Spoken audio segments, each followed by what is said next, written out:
SIR শেষ হলেই শুরু হবে সেন্সাস, আবার কাগজপত্র গোছানো শুরু হবে। আপনাকে 33টা প্রশ্ন করা হবে। যদিও প্রশ্নগুলো খুবই সহজ, উত্তর দিতে আপনার সমস্যা হবে না। তবে আমার কথাটা হচ্ছে যে এই সেন্সাসের মাধ্যমেও বাঙালির আবার লস হতে চলেছে। ক্ষতিটা বাঙালিরই হবে, বাঙালির আবারও লস। কি করে? সেন্সাস হওয়ার পরেই শুরু হবে ডিলিমিটেশন, অর্থাৎ সিট সংখ্যা যেখানে যেমন জনগণ সেখানে সেইভাবে বন্টন হবে লোকসভা এবং রাজ্যসভার সিট। এখন বর্তমানে 42টি সিট আছে ওয়েস্ট বেঙ্গলের, আর 80টি সিট উত্তরপ্রদেশের, 543টি মোট ইন্ডিয়াতে।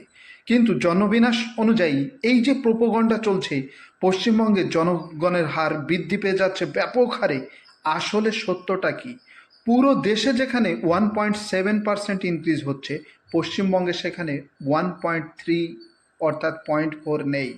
আবার উত্তরপ্রদেশে সেটাই 2.1%, বিহারে 2.5%, অর্থাৎ আমাদের চাইতেও ডবল হারে সেখানে জনগণ বৃদ্ধি পাচ্ছে। তাহলে প্রোপাগান্ডাটা যে চলছে পশ্চিমবঙ্গের উপরে, সেটা সম্পূর্ণ কিন্তু তথ্যগতভাবে অমিল হয়ে যাচ্ছে।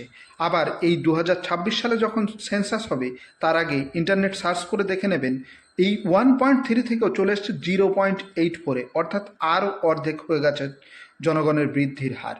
তাহলে প্রোপাগান্ডা করে লাভটা কি হচ্ছে? এবার এই ডিলিমিটেশনে কি হবে? যেখানে যেমন জনগণ সেখানে সেইভাবে লোকসভার সিট হবে। তাহলে পশ্চিমবঙ্গের কি অবস্থা দাঁড়াবে?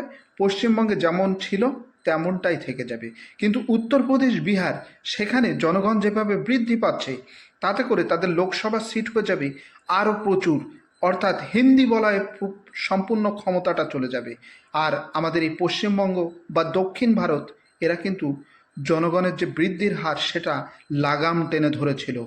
তার ফলেই কি এই লসটা করিয়ে দেবে সরকার ডিলিমিটেশন করে, অর্থাৎ সিট সংখ্যা জনগণ অনুযায়ী আবার বন্টন করে পশ্চিমবঙ্গের লসটা কি করে দিতে চাইছে আবার সরকার? অর্থাৎ পশ্চিমবঙ্গর বাঙালি যেদিকে যাচ্ছে সেই দিকেই কি লসটা নিতে হচ্ছে?